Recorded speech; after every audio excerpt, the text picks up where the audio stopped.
Hello friends, welcome to my channel study for you. So guys, जैसा कि आज जो आपका एसएससी सीएचएसएल का 6 जून का फर्स्ट शिफ्ट का एग्ज़ाम हो गया दोस्तों, जिसका जो है मैं आपको बिल्कुल 100% एक्यूरेट आंसर के साथ जो है इस वीडियो में बताऊंगा। तो देख लेते हैं कि किस प्रकार के जो है आज आपके 6 जून के फर्स्ट शिफ्ट के एग्ज़ाम में जो है प्रश्न पूछे गए हैं। उससे पहले एक बात और दोस्तों, कि जिन्होंने भी अगर चैनल को सब्सक्राइब नहीं किया है तो एसएससी सीएचएसएल से रिलेटेड पल पल की अपडेट के लिए जो है चैनल को सब्सक्राइब ज़रूर कर दीजिएगा। और बगल में ही आपको एक बेल आइकन यानी घंटे का निशान भी दिख रहा होगा, तो आप उसे भी जो है ज़रूर प्रेस कर दीजिएगा। तो चलिए वीडियो को स्टार्ट करते हैं।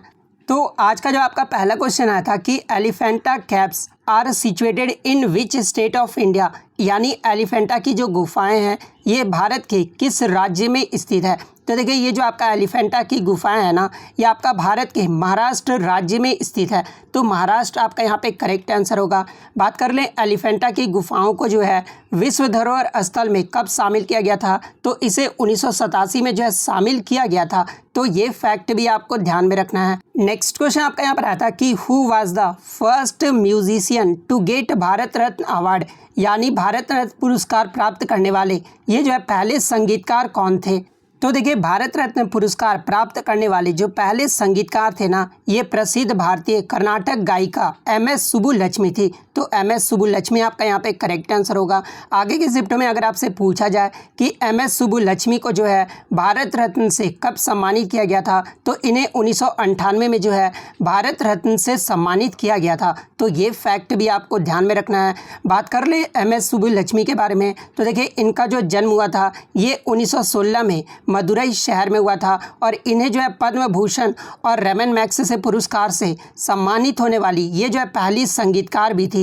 तो ये फैक्ट भी आपको ध्यान में रखना है। नेक्स्ट क्वेश्चन आपका यहाँ पर आया था कि नॉर्थ इंडियन डांस के बारे में पूछा गया था, यानी निम्नलिखित में से जो है कौन सा उत्तर भारत का लोक नृत्य है, जहाँ पे ऑप्शन में आपका कथक दिया हुआ था। तो देखिए, ये जो कथक नृत्य है ना, ये आपका उत्तर भारत का जो है लोक नृत्य है। तो कथक आपका यहाँ पे करेक्ट आंसर होगा। वहीं आगे के शिफ्ट में अगर आपसे पूछा जाए कि कथक ये जो है किस राज्य का, अगर पार्टिकुलर राज्य पूछ दिया जाए कि ये किस राज्य का लोक नृत्य है, तो ये आपका उत्तर प्रदेश राज्य का लोक नृत्य है। तो ये भी आपको ध्यान में रखना है। नेक्स्ट क्वेश्चन आपका यहाँ पर आता है कि who is the author of the book Delhi the novel, यानी दिल्ली द नॉवल पुस्तक के लेखक कौन है। तो देखिए, दिल्ली द नॉवल पुस्तक के जो लेखक है ना, ये खुशवंत सिंह के द्वारा ये पुस्तक लिखा गया है। तो खुशवंत सिंह आपका यहाँ पे करेक्ट आंसर होगा।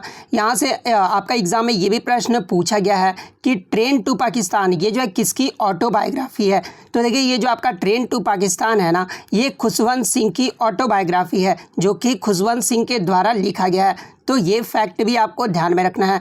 नेक्स्ट आपका यहाँ पर आता है कि who is the winner of US open 2021 men's single, यानी यूएस ओपन 2021 पुरुष एकल के विजेता कौन है। तो देखिए, 2021 में यूएस ओपन पुरुष एकल का जो विजेता रहे थे ना, ये डेनियल मेदवेदेव रहे थे। तो डेनियल मेदवेदेव आपका यहाँ पे करेक्ट आंसर होगा। बात कर ले इसके उप विजेता कौन रहे थे, तो देखिए यूएस ओपन 2021 में पुरुष एकल का जो उप विजेता है ना, ये आपके नोवाक जोकोविच रहे थे। तो ये फैक्ट भी आपको ध्यान में रखना है। इसके अलावा बात कर ले अन्य ग्रैंड स्लैम के बारे में, जैसे कि पूछा जा सकता है कि 2021 में विंबलडन ओपन के जो विजेता कौन रहे थे पुरुष एकल में, तो ये आपके नोवाक जोकोविच रहे थे। फ्रेंच ओपन की बात कर ले तो इसमें भी आपके नोवाक जोकोविच विजेता रहे थे। ऑस्ट्रेलियन ओपन में भी जो विजेता है ये नोवाक जोकोविच रहे थे, यानी तीनों ओपन में जो आपके विजेता रहे थे वो नोवाक जोकोविच रहे थे। मात्र यूएस ओपन 2021 में जो विजेता है ये आपके डेनियल मेदवेदेव रहे थे। तो डेनियल मेदवेदेव आपका करेक्ट आंसर होगा।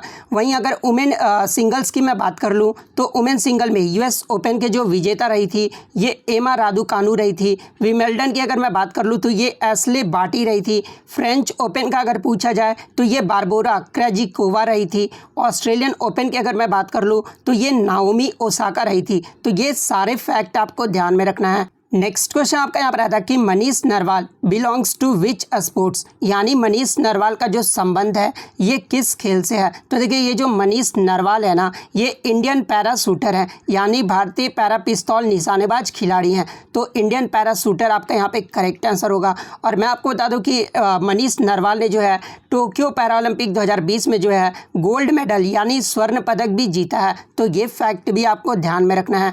नेक्स्ट, और ये जो है किस राज्य से संबंधित है। तो देखिए ये जो आपके मनीष नरवाल है ना, ये आपके हरियाणा राज्य से संबंधित है। तो ये भी आपको ध्यान में रखना है। नेक्स्ट आपका यहाँ पर था कि वर्ष 2021 का प्रतिष्ठित बुकर पुरस्कार दक्षिण अफ्रीका के नाटककार और उपन्यासकार डेमन गलगट को जो है किस उपन्यास के लिए दिया गया है। तो देखिए सबसे पहले तो आप ये जान लीजिए कि वर्ष 2021 का प्रतिष्ठित जो बुकर पुरस्कार है ना, ये किसे दिया गया था। तो ये दक्षिण अफ्रीका के नाटककार और उपन्यासकार डेमन गलगट को दिया गया था। और किस उपन्यास के लिए, तो द प्रॉमिस उपन्यास के लिए जो है इन्हें वर्ष 2021 का जो है ये आपका दिया गया था मैन बुकर पुरस्कार। तो द प्रॉमिस आपका यहाँ पे करेक्ट आंसर होगा। आगे की शिफ्टों में अगर आपसे 2020 का पूछ ले तो 2020 का जो बुकर पुरस्कार है ये आपका डगलस स्टुअर्ट को उनके उपन्यास सग्गी बेन के लिए जो है दिया गया था। तो ये फैक्ट भी आपको ध्यान में रखना है। और ये जो आपका मैन बुकर पुरस्कार है ना, ये प्रतिवर्ष अंग्रेजी में लिखे गए यूनाइटेड किंगडम या आयरलैंड में प्रकाशित सर्वश्रेष्ठ उपन्यास को दिया जाता है। तो ये फैक्ट आपको ध्यान में रखना है। और इस पुरस्कार के तहत विजेता को जो है 50,000 पाउंड की राशि प्रदान की जाती है। तो ये फैक्ट भी आपको ध्यान में रखना है। नेक्स्ट क्वेश्चन आपका यहाँ पर आता है कि Elephanta festival 2021 was celebrated in which state, यानी हाथी महोत्सव 2021 जो है ये किस राज्य में मनाया गया है। तो देखिए हाथी महोत्सव 2021 ये जो आपका राजस्थान राज्य के जयपुर शहर में जो है प्रतिवर्ष जो है ये मनाया जाता है। तो राजस्थान राज्य आपका करेक्ट आंसर होगा। वहीं अगर शहर पूछ लिया जाए तो जयपुर शहर आपका करेक्ट आंसर होगा। नेक्स्ट अगर एग्जाम में पूछा जाए कि विश्व हाथी दिवस यानी वर्ल्ड एलिफेंट डे ये जो है कब मनाया जाता है, तो ये आपका प्रतिवर्ष 12 अगस्त को मनाया जाता है। तो ये फैक्ट भी आपको ध्यान में रखना है। नेक्स्ट आपका यहाँ पर आता कि how much money does a writer get per month in the Yuva scheme, यानी एक लेखक को जो है प्रति माह कितना पैसा मिलता है युवा स्कीम के तहत। तो देखिए एक लेखक को प्रति माह जो है युवा स्कीम के तहत 6 महीने तक जो है प्रति माह 50,000 रुपये की जो है छात्रवृत्ति दी जाएगी। तो 50,000 आपका करेक्ट आंसर होगा।